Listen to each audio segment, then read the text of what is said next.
Et dans quelques minutes, d'ailleurs, Patrick Chambaud-Redon, qui est le président de l'Ordre national des infirmiers, sera avec nous en direct. Les soignants non vaccinés réintégrés dès la mi-mai, est-ce que c'est scandaleux? Scandaleux. Vos avis au 32-16. Jérôme Lavrieux, c'est scandaleux? Tout est scandaleux dans la vie. Moi, je suis contre leur réintégration. Tout est scandaleux dans la vie. Ah oui, en ce moment, tout est scandaleux de toute façon. Soit pour ou contre quelque chose, c'est toujours un scandale pour quelqu'un. Il suffit de regarder Twitter. Moi, je trouve que c'est pas bien de les réintégrer. Il y a des professions comme ça. Il y a des obligations liées à la profession.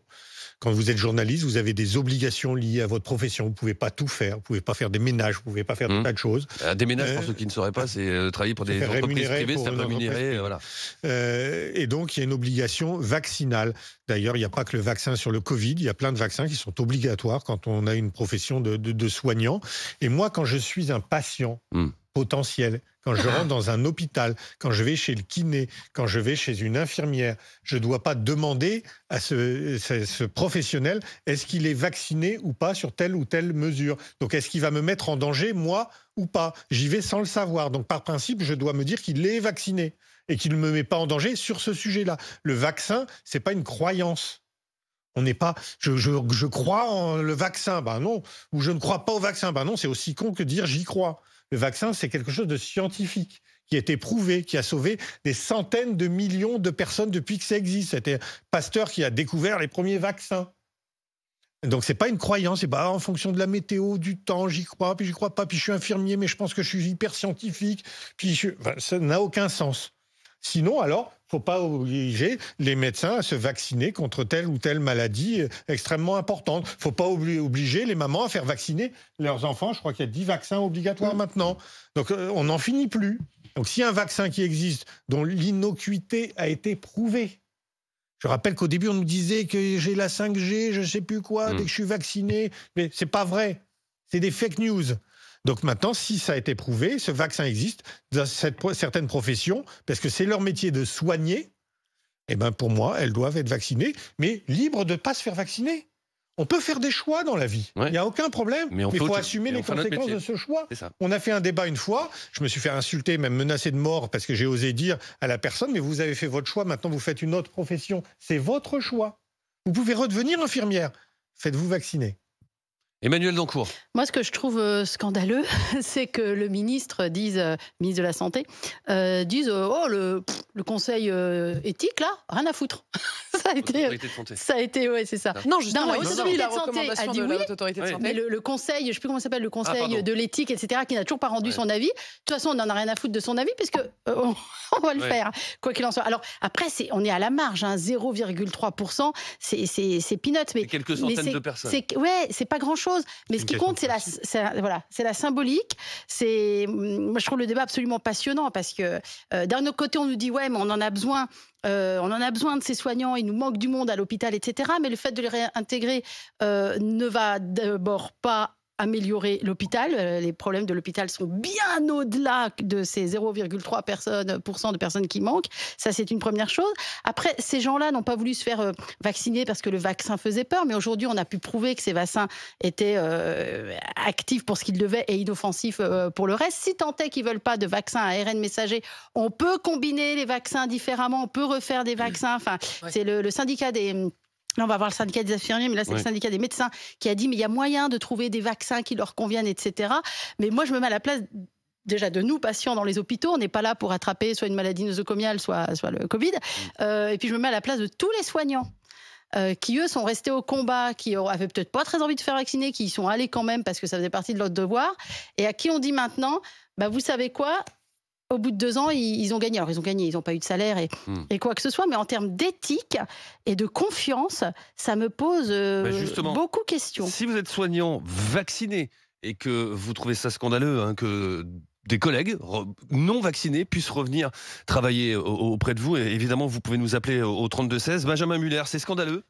J'ai eu le Covid pour la première fois il y a 1 mois. Je vais commencer par cette petite banalité. J'ai douillé comme j'avais pas douillé, si vous me permettez l'expression, depuis, je pense que j'avais jamais été à ce point KO, debout, avec une pneumonie dans la foulée. Je raconte ma vie 2 secondes, mais juste pour vous dire que systématiquement, quand je suis allé voir les médecins, j'ai fait un scanner, etc. Leur première question était systématiquement, est-ce que vous avez bien eu vos 3 doses? Et je disais bien, oui, j'ai toujours eu mes 3 doses, mais du coup, ça m'intéressait.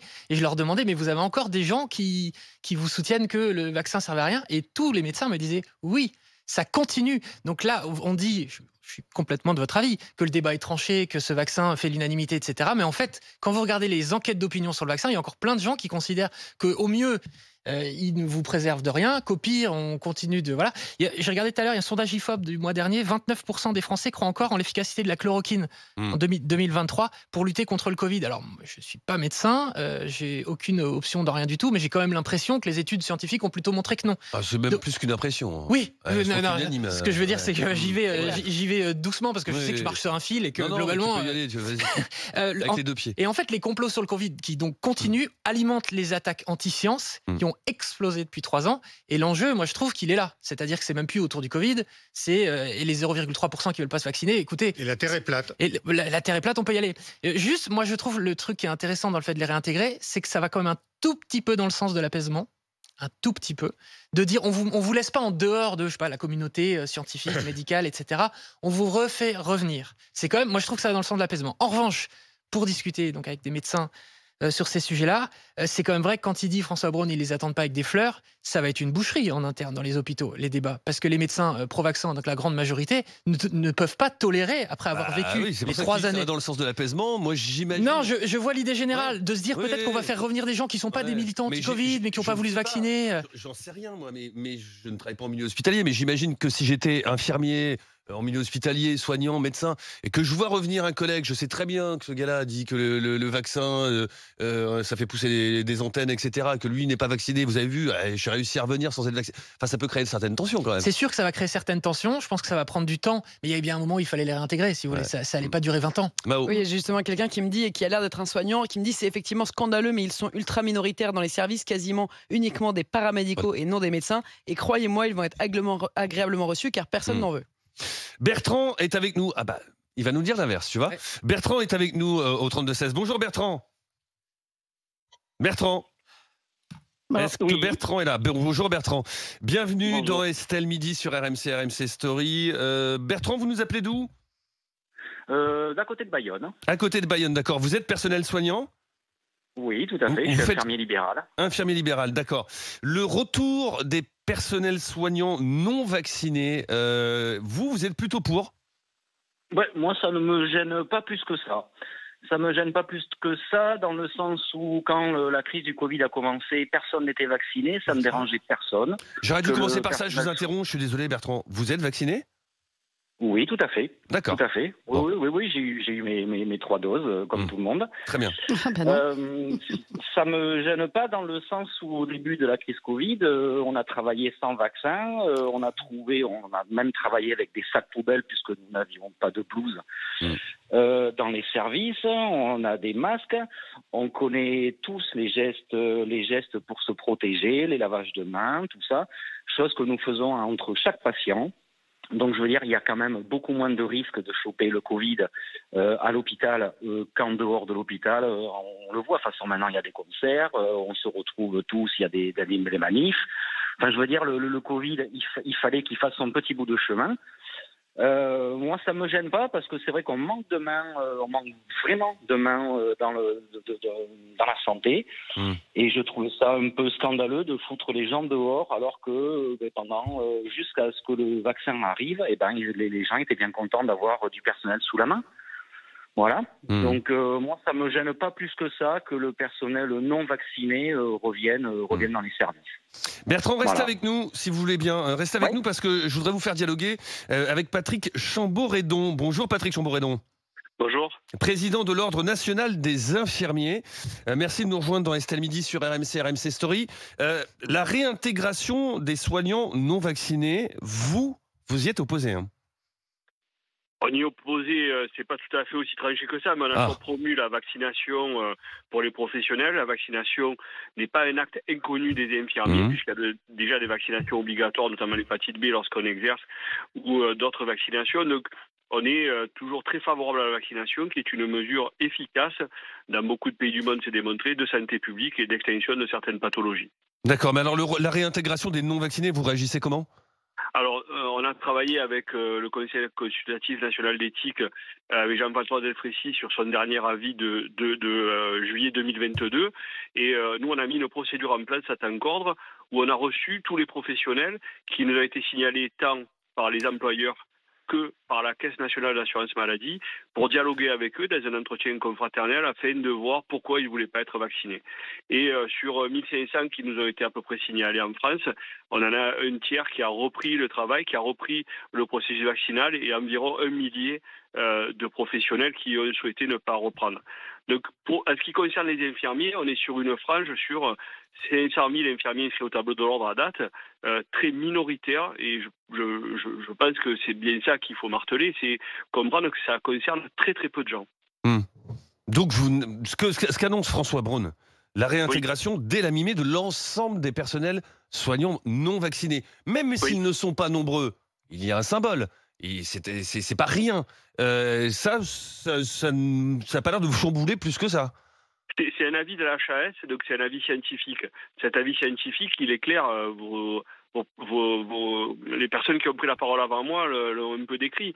À date, c'était 3 vaccinations. Les 3 vaccinations, on sait que le vaccin du Covid ne permettait pas une couverture pendant 10 ans. Donc à date, quasiment tout le monde est au même statut vaccinal, au même statut sérologique actuellement. Donc il n'y a plus réellement de protection, à moins de continuer, quand on est dans les publics fragiles et cibles des vaccinations, pour le statut vaccinal. On est tous au même rang là actuellement.